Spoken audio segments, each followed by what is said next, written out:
Ladies and gentlemen, welcome back to the analysis of YOLENO TV.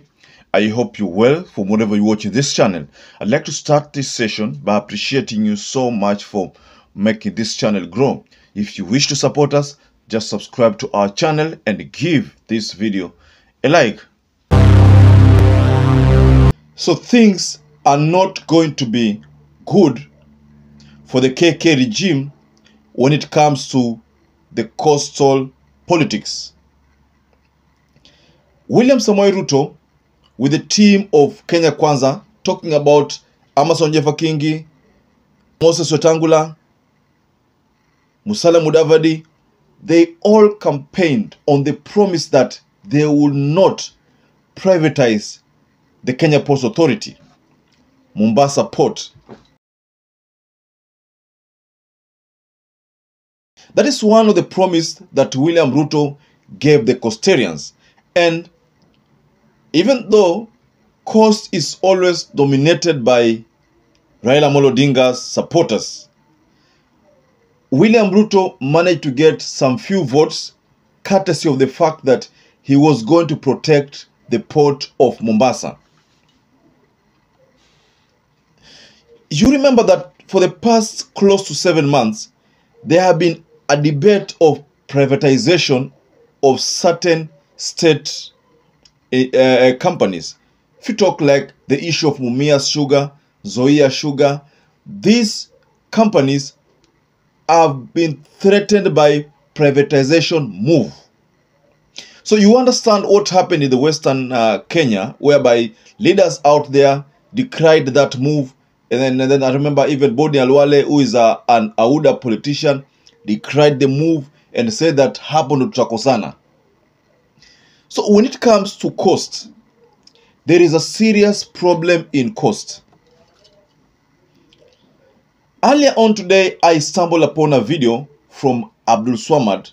AbdhulSwamad is the governor of Mombasa County, and I shared a certain section of that video in the YOLENO short section. If you go to the YOLENO short section, you will find the latest shot that was posted is from AbdhulSwamad, when he talks about listening to the people and not the dictators.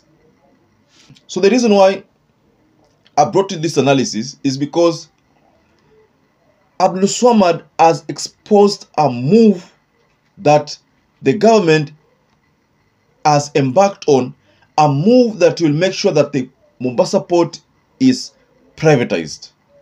That is what AbdhulSwamad says. And I have a video where AbdhulSwamad is making those sentiments. I mean, that is a very serious offense according to the Coastarians, because they believe that if the Mombasa port is privatized, basi some of those coastal workers watakosa kazi. That has always been the narrative, that port ikiuzwa basi sisi tutakosa kazi. Hii ndio rasilimali yetu. Just like in the Western, in Bungoma, they said that Mumias ni yao. Wakiuza Mumias, wata boast of nini? So that's the same way in a port. So AbdhulSwamad has hit out at William Ruto for the move that he, according to him, he believes that the government is making. So I have a short clip that I want to share with you regarding what AbdhulSwamad said, and he ended up saying that viongozi wa pwani wasiposimama pamoja, basi poti itauzwa. First of all, let's go through this video, and then we can share one or two things regarding what AbdhulSwamad said. Hatuwezi kubebwa kifalafala na bandari. Lazima tujue feasibility gani ilofanywa kuonesha ya kwa hii bandari ya kwa leo wanataka kuibinafsisha. Kwa nini wasiende kubinafsisha Kenya Airways ili ndege nyingine zije kuingia hapa Mombasa? Anza kuzungumza habari ya ndege kuweza kutua katika Mombasa, tunaambiwa ya kwa Kenya Airways inaangaliwa, nataka kubinafsisha Kenya Ports Authority. Ukienda katika sehemu ambazo kwamba zenye kukuza miwa, viongozi wameweza kushikana. Mombasa, nisikizeni na nisikizeni kwa makini. Na yahisi mimi yale ambayo kwamba mko nayo nyinyi. Kiona ya kwa kaunti ya Mombasa imeajiri vijana,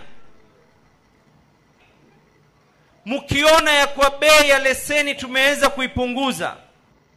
So there you have it. Let me remind you, for those who don't know the history of Mombasa politics. AbdhulSwamad is a son to the former minister under Moi's government, who is the late Sharif Nasir. So Swamad first of all came into politics courtesy of Raila Amolo Odinga. So he became an MP for Mvita constituency 2 terms, then proceeded to become a governor. So that's why now he's the governor of Mombasa County, and he has gotten full support of Joho. I think they are good buddies. That's what I can say. So I want to also give you another history of Mombasa. You know about Muhammad Ali. You know about, now I'm giving you about coast now. You know about Aisha Juma. You know about Amason Jeffa Kingi. You know about Hassan Omar. Those are the leaders who are supposed to protect the port.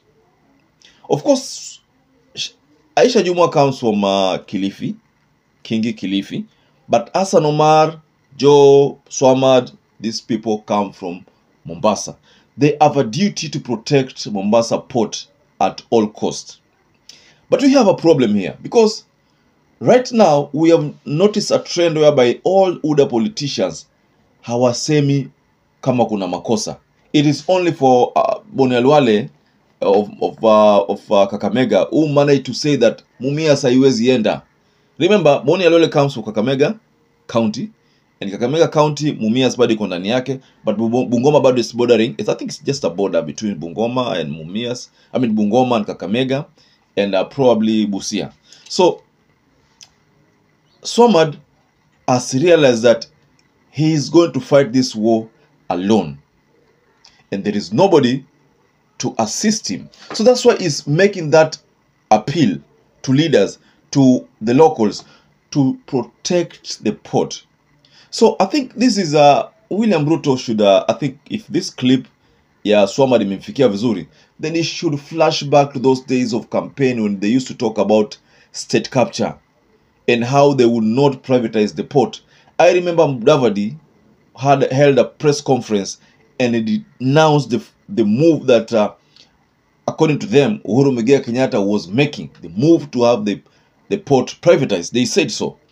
But if what AbdhulSwamad is saying is true, that the regime is attempting to sell Mombasa port or privatize Mombasa port, then hii itakuwa pia another manifesto ambayo hii KK regime ilidanganya Wanakenya. Wanakenya wamekuwa wakidanganywa, hizi vitu zinadanganywa hapa na pale. So if this is, or if they decide to renege on the promise not to privatize port and privatize port, then I think cost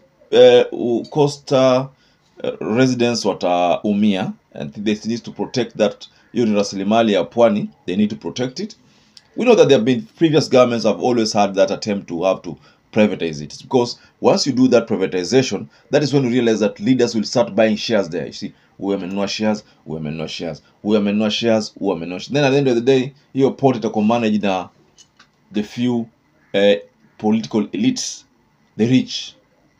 So this is what Mombasa people have been fighting against, that move to have it privatized. So that's what you even hear that you even hear Swamad saying AbdhulSwamad is against that privatization, and he has a right as the leader of Mombasa. He has to protect hiyo rasilimali isiende kwa kwingine ambayo julikane. There was otherwise, you know, during campaigns there was a talk of Dubai port. Ati Dubai port itachukua. Then there was a talk kwamba Chinese watachukua hii port kwa sababu port hii ndio guarantee SGR. So kumekuwa na hizo mijadala hapa na pale.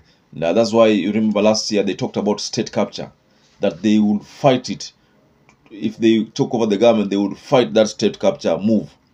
So saizi, it is just a matter of time. So since Swamad has released that bombshell, it's just a matter of time before we find out whether the KK regime is truly hell-bent in make sure that they privatize that port. So, ladies and gentlemen, I would like to rest my case there. But to anybody who wishes to comment, you can just comment below the comment section there regarding that remark from Swamad. And also, if you are a first-time viewer or a regular viewer who hasn't subscribed, I'm kindly requesting you to subscribe to this channel and give this video a like. And to those who've been supporting this channel by either subscribing or by giving our videos likes, I want to tell you here that I'm forever grateful for that support. Without you, this channel cannot grow. So until you catch up again, please stay safe and stay blessed.